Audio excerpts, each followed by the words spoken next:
Jasim number ওই আমরা ছোটবেলা থেকে দেখি।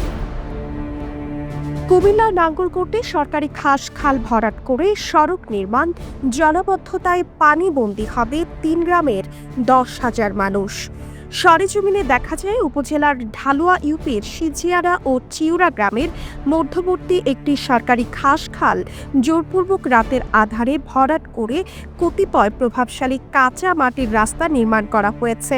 অভিযোগ থেকে দেখা যায় ১২ নং ঢালুয়া ইউপির প্যানেল চেয়ারম্যান শাহ আলম জসিম ওরফে জসিম মেম্বার, তানু মিয়ার ছেলে মাটি ব্যবসায়ী লিটন, গরু মিয়া ও সোহেল মিলে ব্যক্তি স্বার্থে ও ইচ্ছাকৃতভাবে কৃষি জমির ক্ষতি সাধনের নিমিত্তে আলমগীর ও মোস্তাফিজুর রহমানের জমির পাশের খালটি ভরাট করে ফেলে।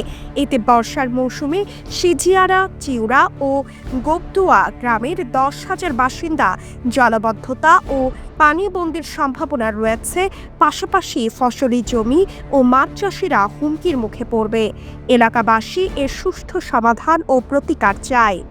আমার চাচা লাগে উনি মোশাররফ হোসেন, ওনার এই জায়গাটা মানে এককভাবে দুই পাশে মানে ওনার রাস্তা, মানে জমির বিস্কানে মানে অলরেডি এখানে রাস্তা। তো এবার খাল যে ভরাট করছে আমরা কিছু বলেন নাই? আমরা তো বলছি আগে কথা শুনে হয়তো গেছি আর আমার জমি থেকে মাটি কাটে আমি ভরাট করছি।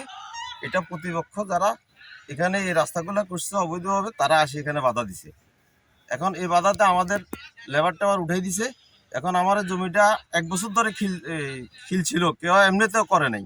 এখন আমি ভরাট করতে গেছি, এটা আবাদি করার চেষ্টা করছি, কিন্তু আমাকে দেওয়া হচ্ছে না। জোরপূর্বক আমার জমিটাকে দখল করতে চাচ্ছে তারা। আমি দিয়ে আবার মাপ করে খুঁড়ে দিয়েছি মেম্বার সহ। আমার জমি এখনো ৩ ফিট রাস্তার মধ্যে আছে, মানে যেখানে রাস্তা বন্ধ হয়েছে এখনো ৩ ফিট জায়গা আমার জায়গাতে আছে রাস্তা। তো এখন রাস্তাটা বাঁধাতে পানি নিষ্কাশনের বিপত্তি করতেছে। আর বিশেষ করে সবচেয়ে ক্ষতিগ্রস্ত হয়েছে আমার মোস্তাফিজ কাকারা।